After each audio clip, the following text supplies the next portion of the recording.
Welcome to the Daily Walk Podcast, brought to you by Walk Thru the Bible.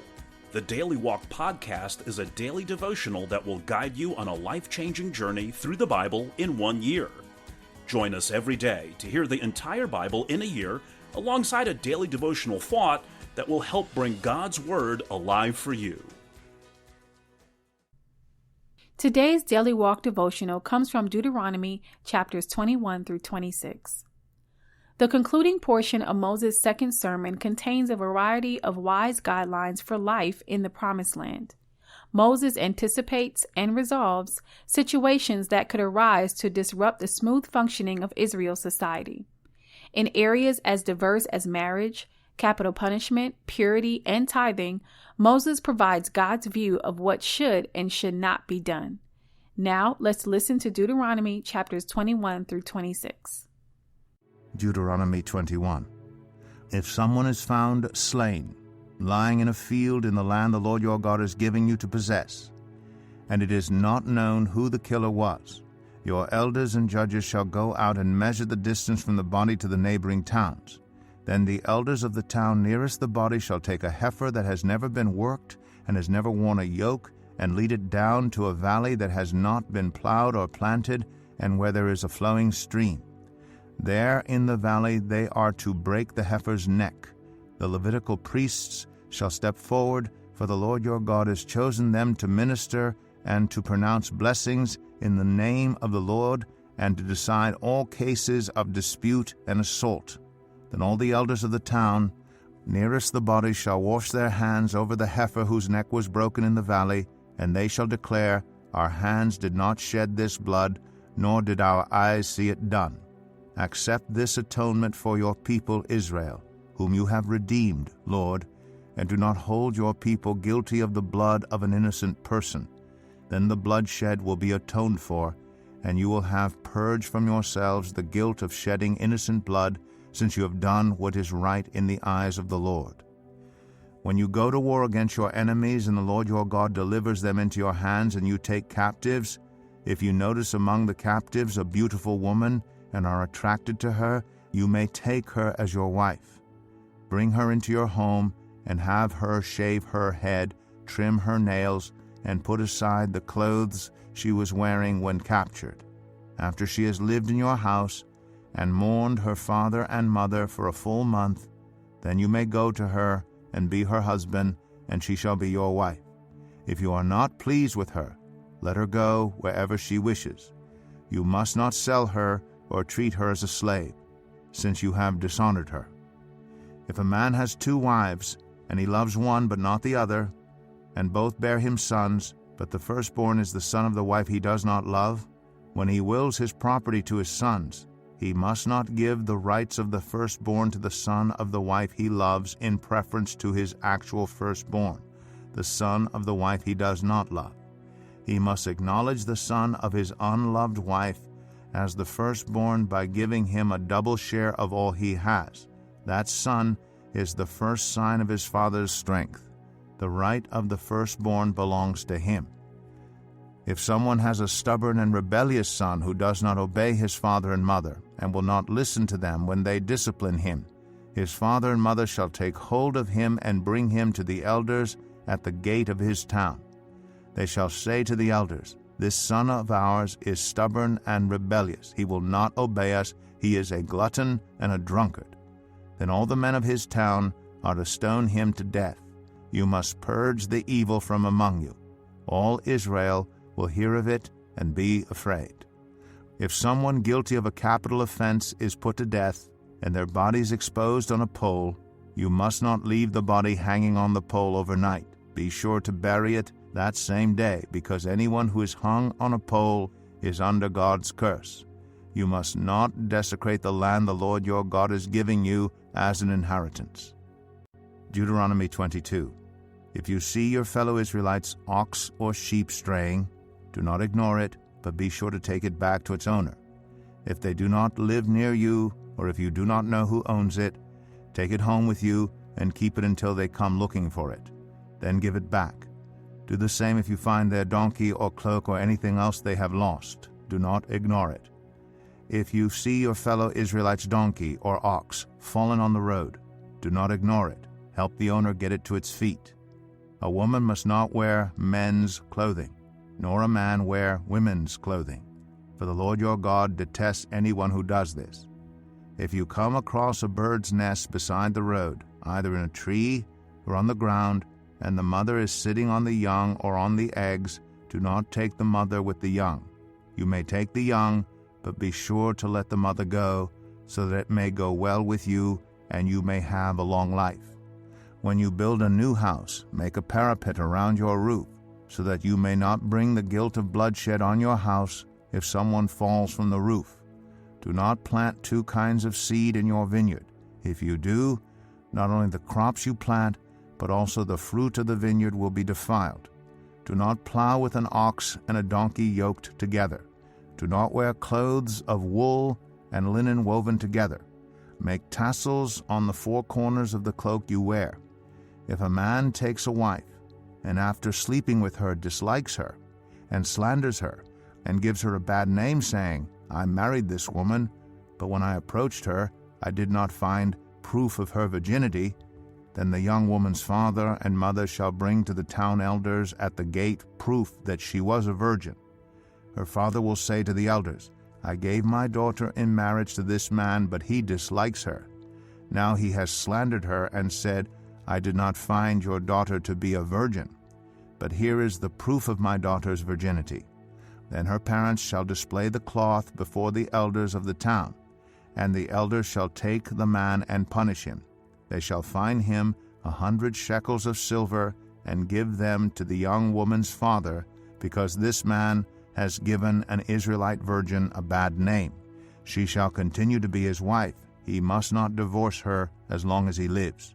If, however, the charge is true and no proof of the young woman's virginity can be found, she shall be brought to the door of her father's house, and there the men of her town shall stone her to death.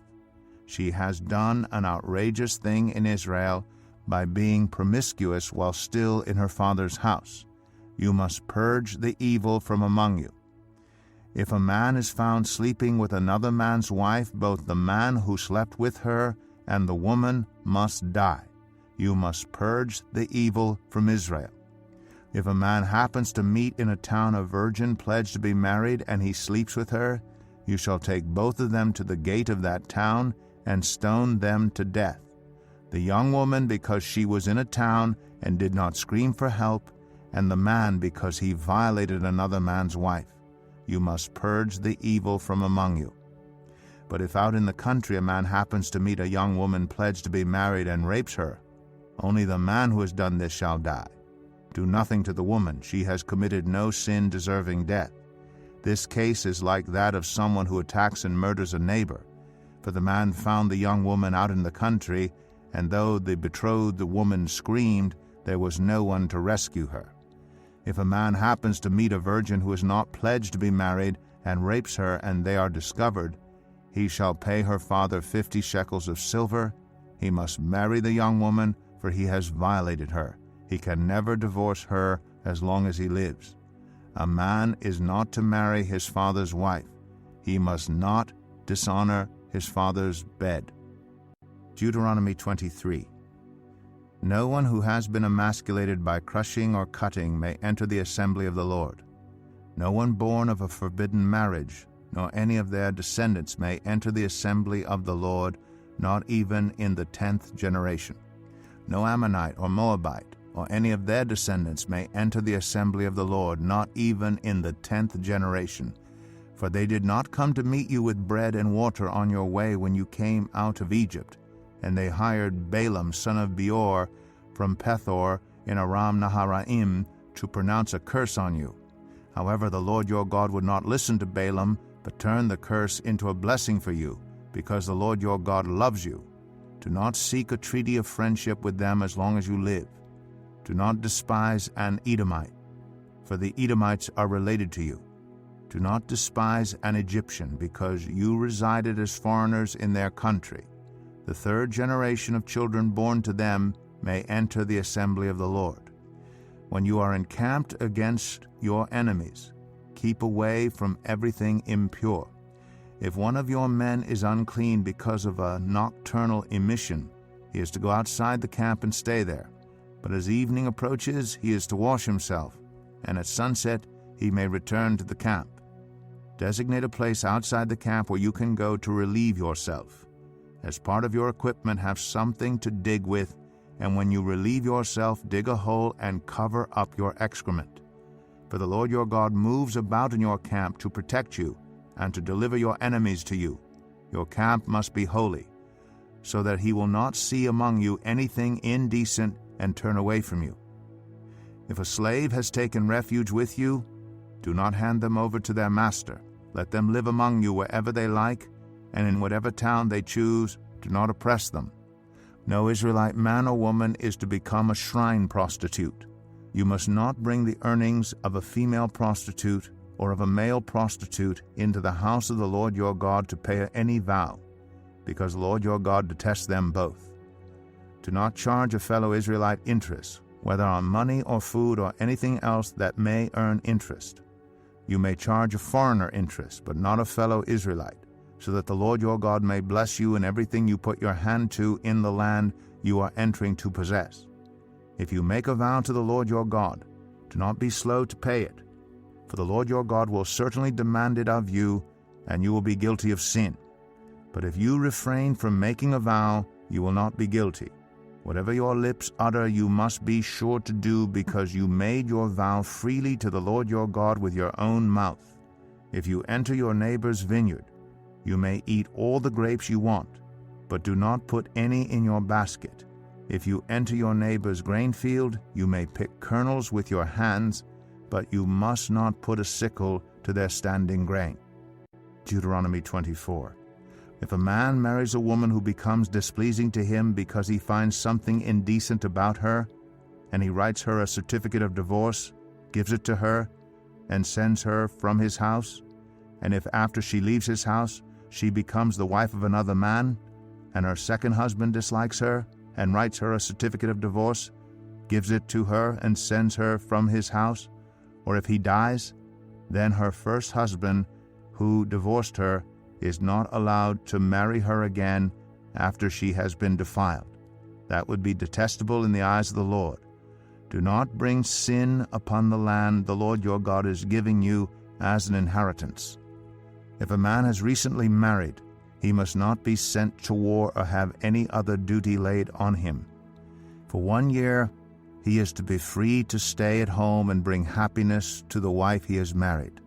Do not take a pair of millstones, not even the upper one, as security for a debt, because that would be taking a person's livelihood as security. If someone is caught kidnapping a fellow Israelite and treating or selling them as a slave, the kidnapper must die. You must purge the evil from among you. In cases of defiling skin diseases, be very careful to do exactly as the Levitical priests instruct you. You must follow carefully what I have commanded them. Remember what the Lord your God did to Miriam along the way after you came out of Egypt. When you make a loan of any kind to your neighbor, do not go into their house to get what is offered to you as a pledge. Stay outside and let the neighbor to whom you are making the loan bring the pledge out to you. If the neighbor is poor, do not go to sleep with their pledge in your possession. Return their cloak by sunset so that your neighbor may sleep in it. Then they will thank you, and it will be regarded as a righteous act in the sight of the Lord your God. Do not take advantage of a hired worker who is poor and needy, whether that worker is a fellow Israelite or a foreigner residing in one of your towns. Pay them their wages each day before sunset, because they are poor and are counting on it. Otherwise, they may cry to the Lord against you, and you will be guilty of sin. Parents are not to be put to death for their children, nor children put to death for their parents. Each will die for their own sin. Do not deprive the foreigner or the fatherless of justice, or take the cloak of the widow as a pledge. Remember that you were slaves in Egypt, and the Lord your God redeemed you from there. That is why I command you to do this. When you are harvesting in your field, and you overlook a sheaf, do not go back to get it.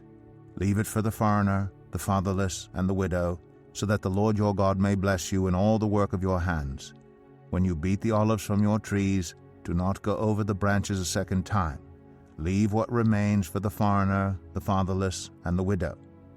When you harvest the grapes in your vineyard, do not go over the vines again. Leave what remains for the foreigner, the fatherless, and the widow. Remember that you were slaves in Egypt. That is why I command you to do this. Deuteronomy 25. When people have a dispute, they are to take it to court, and the judges will decide the case, acquitting the innocent and condemning the guilty. If the guilty person deserves to be beaten, the judge shall make them lie down and have them flogged in his presence with the number of lashes the crime deserves. But the judge must not impose more than 40 lashes. If the guilty party is flogged more than that, your fellow Israelite will be degraded in your eyes.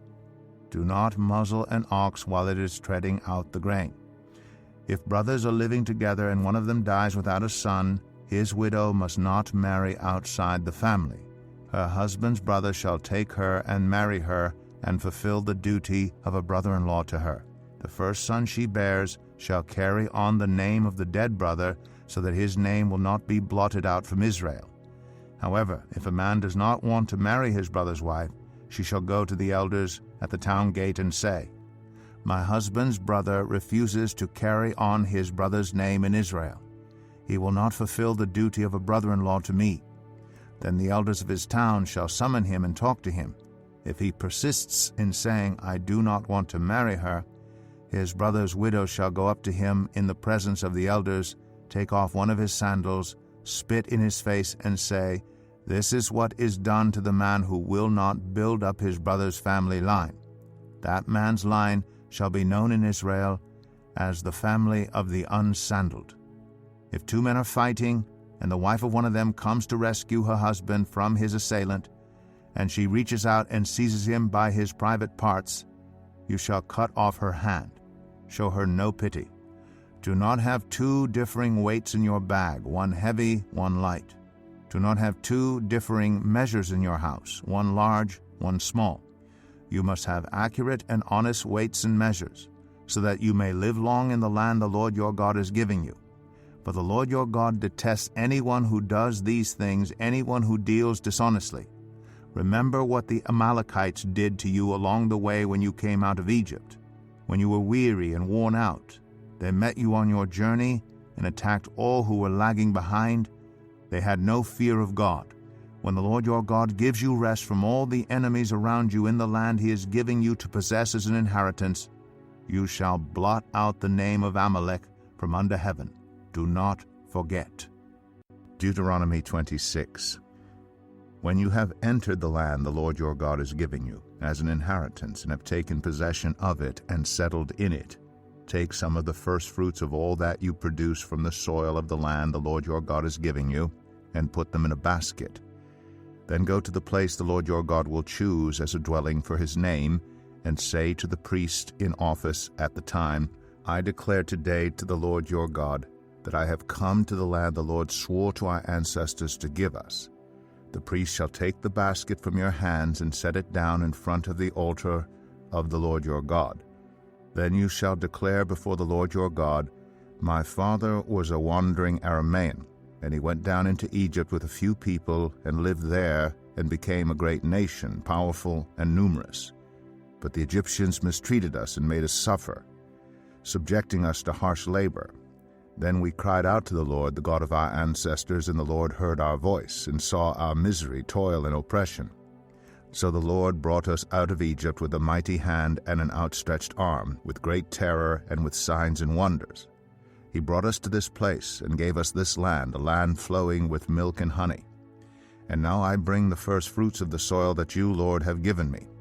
Place the basket before the Lord your God and bow down before him. Then you and the Levites and the foreigners residing among you shall rejoice in all the good things the Lord your God has given to you and your household. When you have finished setting aside a tenth of all your produce in the 3rd year, the year of the tithe, you shall give it to the Levite, the foreigner, the fatherless, and the widow, so that they may eat in your towns and be satisfied. Then say to the Lord your God, I have removed from my house the sacred portion, and have given it to the Levite, the foreigner, the fatherless, and the widow, according to all you commanded. I have not turned aside from your commands, nor have I forgotten any of them. I have not eaten any of the sacred portion while I was in mourning, nor have I removed any of it while I was unclean, nor have I offered any of it to the dead. I have obeyed the Lord my God. I have done everything you commanded me. Look down from heaven, your holy dwelling place, and bless your people Israel, and the land you have given us, as you promised on oath to our ancestors, a land flowing with milk and honey. The Lord your God commands you this day to follow these decrees and laws. Carefully observe them with all your heart and with all your soul. You have declared this day that the Lord is your God, and that you will walk in obedience to him, that you will keep his decrees, commands, and laws, that you will listen to him. And the Lord has declared this day that you are his people, his treasured possession, as he promised, and that you are to keep all his commands.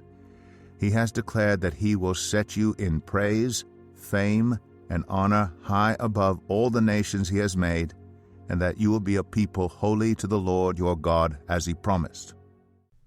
Here is your daily devotional thought for the day.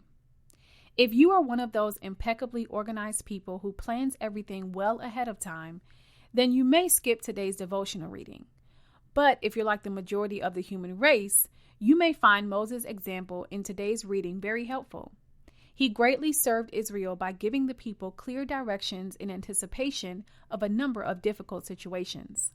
What can you learn from him? Take the matter of potentially sinful situations. You have a child causing you disciplinary problems. You have a boss or fellow employee who irritates you. Why not plan right now the biblical, God-honoring response you will make the next time that situation arises? Make 3 columns on a sheet of paper and write down 1. The anticipated situation, 2. Your natural response, and 3. Your prayerful, planned response. Keep that sheet handy, and with God's help, plan ahead to glorify him in the midst of a difficult situation. Thank you for joining us today for the Daily Walk Podcast from Walk Thru the Bible. Be with us tomorrow as we continue our life-changing journey through the Bible in a year.